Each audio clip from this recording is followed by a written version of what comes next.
Hi friends, welcome to my channel Supriya homely kitchen. আজ আমি আপনাদের কাছে নিয়ে এসেছি নিরামিষ পনির। তো তার জন্য কাঁচা লঙ্কা নিয়েছি, কাজু নিয়েছি, আদা নিয়েছি, টমেটো নিয়েছি।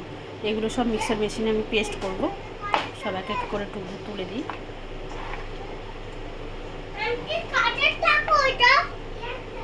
মেশিনের ওপরে রেখে দাও।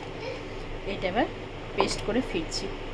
তো বন্ধুরা দেখুন, পনিরটা আমি এরকম কিউব করে করে কেটে নিয়েছি। আর এখানে লঙ্কার গুঁড়ো, হলুদ গুঁড়ো, কাশ্মীরি লঙ্কার গুঁড়ো, জিরের গুঁড়ো দিয়েছি, গোটা জিরে নিয়েছি, আর ওখানে এই পেস্টটা, ব্যাস এইগুলোই লাগবে। আর স্বাদ মতো তেল। তো আমি কড়াই বসিয়ে দিয়েছি, কড়াইয়ে তেল দিয়ে দিলাম। স্বাদ মতো তেল দিয়ে দেবো। পনিরটা একটু ভেজে নেব। তেলের ওপর একটু নুন দিয়ে দেবো, যাতে পনিরে একটু নুনটা ঢোকে আর কড়াইতে না লেগে যায়। তেলটা গরম হলে পনিরটা ভাজবো। বাকিয়েছি বন্ধুরা। তো বন্ধুরা দেখুন, এবার আমি পনিরগুলো একা একা দিয়ে দেবো।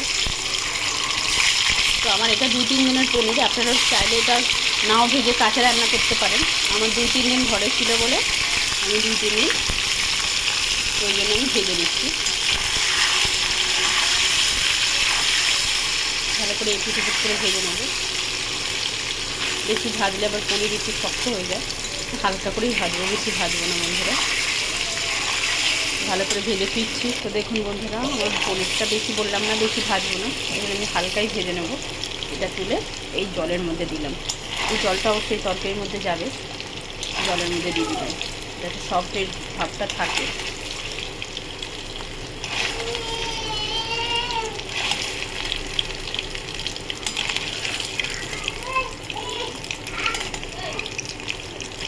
এই তেলের মধ্যে আমি গোটা জিরে দিয়ে দেবো।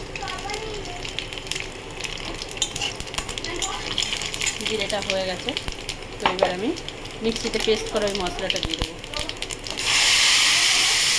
এই সময় গ্যাসের ফ্লেমটা আস্তে করে দেবো বন্ধুরা। এটাকে ভালো করে নাড়াচাড়া করতে হবে। নাড়াচাড়া করে পরে ফিরছি। তো বন্ধুরা, এবার আমি এই মশলাটা দিয়ে দিলাম।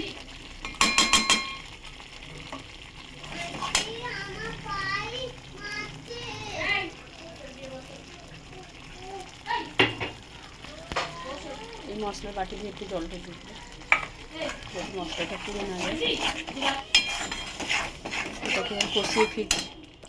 স্বাদ মতো নুন দিয়ে দেবো।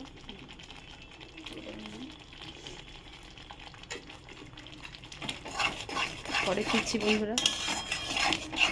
মশলা থেকে তেল ছাড়া না পর্যন্ত কষতে হবে।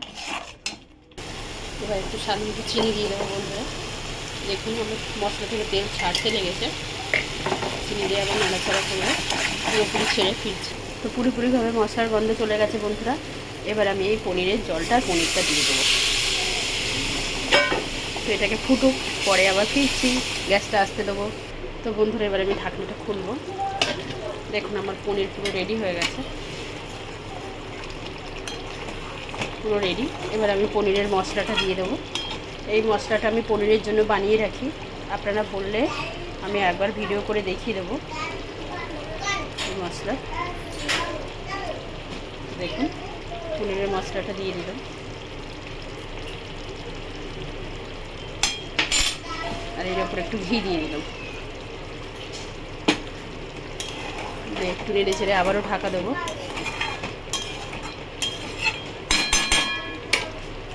দু মিনিট পরে ফিরছি বন্ধুরা। তো 2 মিনিট হয়ে গেছে বন্ধুরা। ঢাকনাটা খুললাম। খুলে দেখুন পনিরের কালারটা এসছে দেখুন। তো আমার রান্নাটা হয়ে গেছে। আপনারা ট্রাই করবেন। ট্রাই করে কমেন্ট সেকশনে কমেন্ট করে আমাকে জানাবেন আমার রান্নাটা কেমন হয়েছে। আর আমার চ্যানেলটা লাইক অ্যান্ড সাবস্ক্রাইব করে দেবেন। Thank you for watching. Bye bye. Bye bye বন্ধুরা।